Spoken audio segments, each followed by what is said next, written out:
তফসিল দেওয়ার পরে যেভাবে হাতিকে হত্যা করা হলো, হত্যাকারীরা পালিয়ে গেল এবং হাতির মৃত্যুকে ঘিরে যেভাবে গতকাল ভ্যান্ডালিজম হলো গত দুদিন আগে, রাষ্ট্র যেখানে নাই, সরকার যেখানে, সেখানে ভোট কিভাবে হবে? আমি মনে করি বিএনপি স্ট্র্যাটেজিক্যালি ধরেই নিয়েছে এই সরকারকে দিয়েই কোনো রকম ভোটটা করাতে হবে।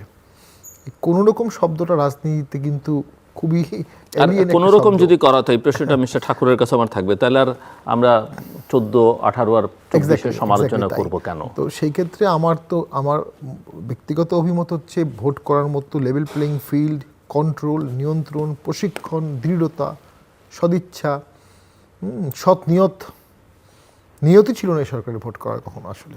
কারণ ভোট করা মানে এই সরকারের বিদায়, নিজের বিদায়টা ওয়েলকাম করতে অনেক বড় মনের পরিচয় দিতে হয়, অনেক বড় মনের, যেটা শাহাবুদ্দিন সাহেবরা ছিলেন বা লতিফুর রহমান সাহেব ছিলেন বা হাবিবুর রহমান সাহেব ছিলেন।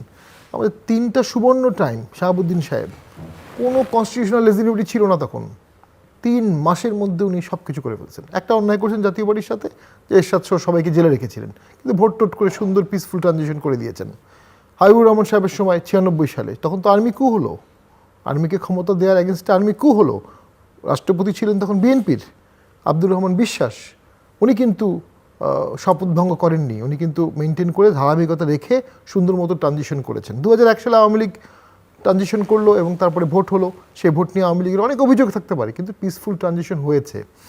2007-এ এসে ভিন্ন মাত্রার গভর্নমেন্ট আমরা পেলাম। 2 বছরের মধ্যে 300-400 আইন করা হলো, প্রচুর যেসব লোককে কখনো ধরাছোঁয়ার বাইরে ছিল তারা জেলে গেল, একটা নতুন ধারণা আসলো, এবং ট্যাক্স, আইনজীবী, ডাক্তার, বড় ব্যবসায়ীরা প্রথম সঠিক ট্যাক্স দেওয়া শুরু করলো 111 থেকে। এখনও সে ধারাবাহিকতা চলছে। কেউ যদি বলেন 111-এর অবদান কি, এই ট্যাক্স দেওয়ার অবদানটা, তারাও ভোট টোট করে সুন্দর ট্রানজিশন করছে। সবাই পারলো, শুধু এই গভর্নমেন্ট পারলো না। এই যে 4টা ভোটের কথা বললাম, কোনো ভোটের 45 দিন আগের অবস্থা এমন না যে একটা পত্রিকা অফিসে আগুন দিয়ে দেওয়া হচ্ছে, পুলিশ এবং আর্মি চেয়ে চেয়ে দেখছে।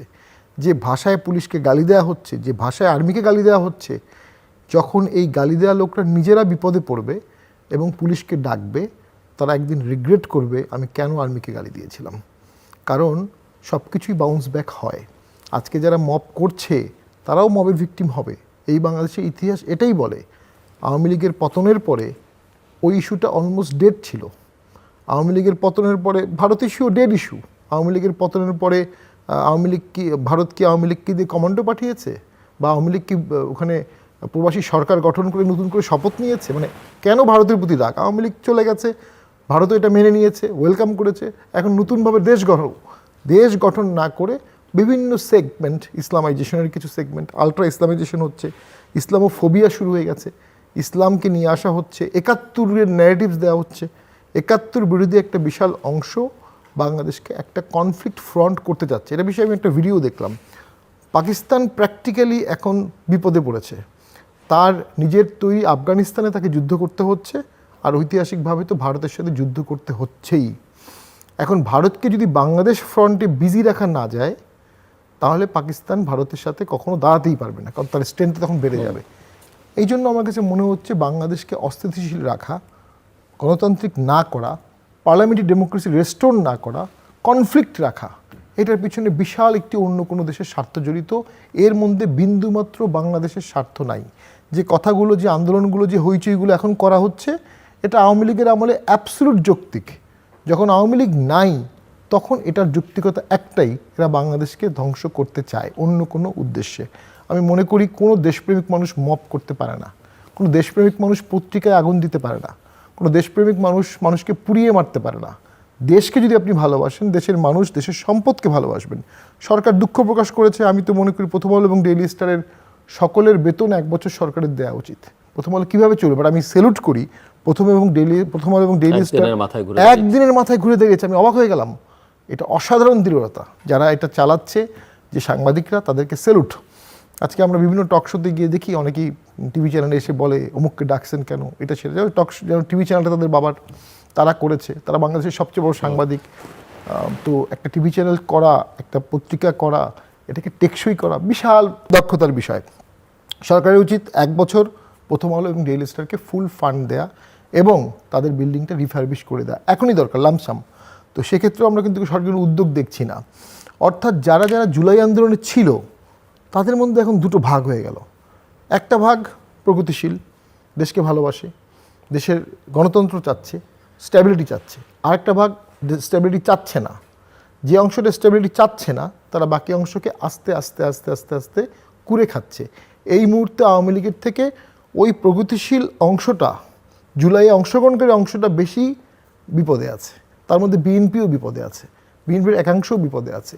আপনি দেখবেন যে বামপন্থীরা জুলাই আন্দোলন করেছিল, যাদের অসাধারণ ভূমিকা ছিল জুলাই আন্দোলনে, যারা বিএনপির সাথে ব্রডার অ্যালায়েন্সে আছে, তারা অনেকেই চুপসে গেছে, আগের মতো জোর দিয়ে কথা বলছে না। তারা ইসলামাইজেশনের প্রেশারে পড়ে আস্তে আস্তে আস্তে আস্তে নিজেরা সংকুচিত হচ্ছে। এই সংকুচিত প্রগতিশীলতা, এই সংকুচিত ৭১, এটা তো একসময় সবাই রিভল্ট করবে এবং একসময় তো যুদ্ধ করতে হবে, হয়তো কোনো একদিন আবার যুদ্ধ করতে হবে ৭১কে নিয়ে। যে ৭১ হারিয়ে যাচ্ছে, আপনি কেন ৭১কে নষ্ট করে ফেলবেন? আজকে ওই যেটা আপনি বললেন, অনেক আর্মি অফিসার আসছেন, সেটাও তো আমাদেরকে শ্রদ্ধা জানাতে হবে। 6 জন আর্মি অফিসার মারা গেছেন, বাংলাদেশের আর্মি অফিসার। তো সেখানে আমার মনে হচ্ছে পুরো জিনিসটা একটা কেন্দ্রবিন্দু হচ্ছে, কারণ সরকার তাদের সাথে আছে, সরকারি মেশিনারি, সরকারি ইনস্ট্রুমেন্ট এটাকে ইনস্টিগেট করছে। সরকারের দায় এড়াতে পারবে না, সরকার এগুলোকে থামাতে পারতো, থামাতে না পারার দায় কিন্তু অনেক। আপনি থামাতে পেরেও থামাচ্ছেন না, তার মানে আপনি এটার পার্ট, আপনি এটার বেনিফিশিয়ারি, এবং এর জন্য আপনাকে একদিন না একদিন দায় নিতে হবে।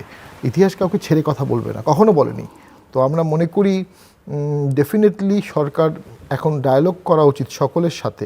হ্যাঁ, একটা টার্নিং পয়েন্ট হতে পারে 25 তারিখে জনাব তারেক জিয়া যখন আসবেন, স্বাভাবিকভাবে এটা অসাধারণ একটা হাইপ তৈরি করবে। আর তারেক জিয়া যদি প্রপার ওয়াইজম্যানস কাউন্সিল তৈরি করতে পারেন এবং তাদের সাথে কথা বলে সিদ্ধান্তগুলো নেন, কোনো মবের কাছে নত যদি না হয়ে, এবং বিএনপি তার স্ট্যান্ড নিতে হবে। রাজনীতি হচ্ছে স্ট্যান্ড নেওয়ার কাজ। রাজনীতি ঠিক অর্ধেক পক্ষে হ্যাঁ, অর্ধেক না, গ্লাসের অর্ধেক খালি অর্ধেক ভরার, ঠিক এটা কিন্তু রাজনীতি না। এরকম একটা ক্রিটিক্যাল টাইমে he must follow his father.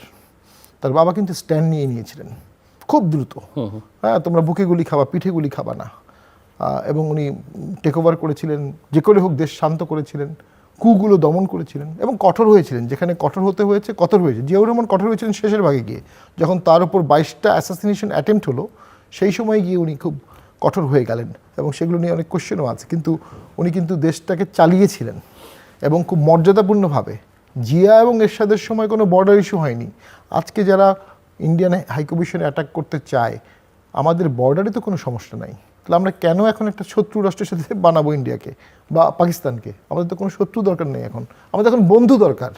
যখন কেউ আমার ল্যান্ড অ্যাটাক করবে, কেউ আমার টেরিটরি নিয়ে নেবে, তখন আমরা সেখানে কোনো ছাড় দিব না।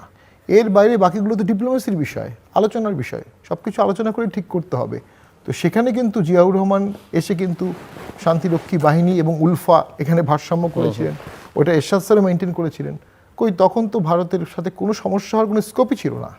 সেই ধারাবাহিকতা অনেক দিন চলেছে।